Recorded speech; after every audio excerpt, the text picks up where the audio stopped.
Can I have the presentation on screen? To save time.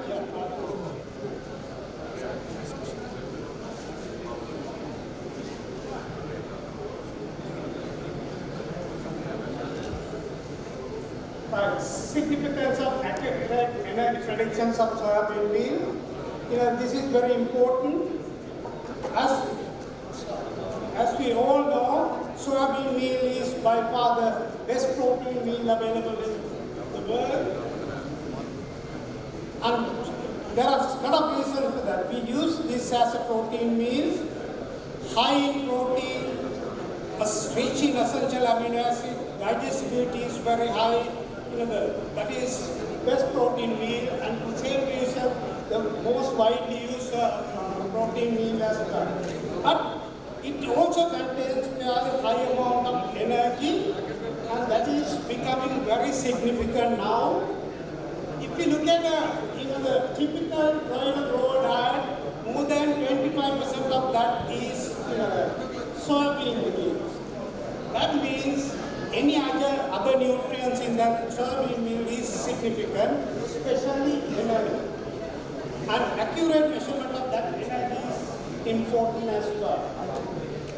If you look at the energy partition in feed, we have in feed gross energy. What matters is digested and absorbed amount of energy. And part of that is excreted in urine and as gases as well.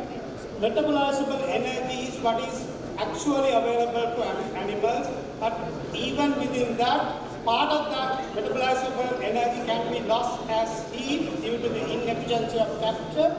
Net energy would be the ideal measure that you can use, but industry is using metabolizable energy for many reasons. Mainly, it is easy to measure. And it's also metabolizable energy. It is quite repeatable and also relatively independent of diet composition and predictable. And then, why do we need predictions? Why can't we use actual energy contents? The biological estimations are very difficult to do. It takes a lot of time. A lot of expertise is necessary and time consuming as well. It is very difficult to do in feed mills. Because of that, we need to predict accurately energy as possible. This is, there are plenty of equations developed through research by various organizations, and there are maybe 50, 60 energy equations to predict energy.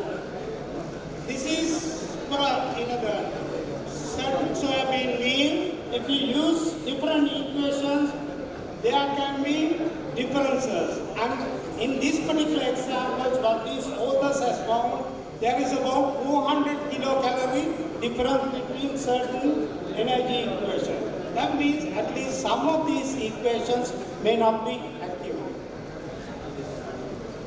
So I have listed some of most commonly used energy predictions equation.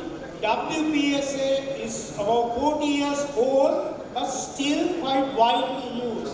If you look at that, what is marked in red, so what they have used very simply is the nutrient contents, mainly crude protein, fat, and carbohydrate, which we call nitrogen-free extract. But in that equation, they have not taken very important component, which is digestibility, into the equation. But there are certain equations where they use digestibility coefficients, which is very important. If you look at the first equation,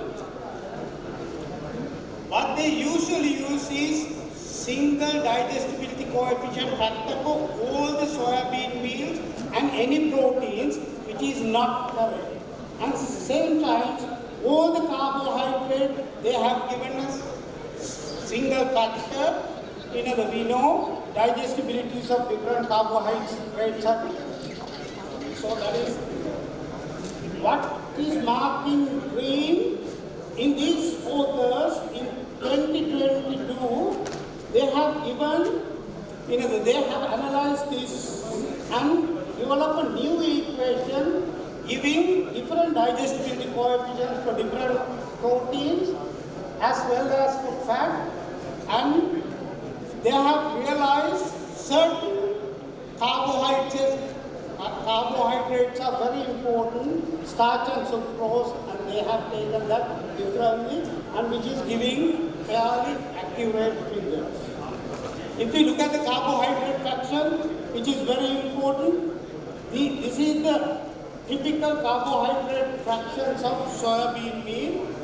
I will let you know why they are important. This study was done in 1990 to see the digestibility of different carbohydrates. If you look at the digestibility at the level of excreta, all the imported carbohydrate has almost similar values. That may well be why they use single factor. But if you look at that at the small intestinal level, only sucrose is highly digestible, others are they're not available at all. Based on that, if you look at the energy, the partition in soybean meals, most of the energy is coming from digestible crude proteins, which is about more than 80% is coming from digestible crude protein. Because of that, we have to use not proteins, but the digestible crude protein. And then a significant amount is coming from starch and sugar, and some from oil as well, because the content of oil is very little.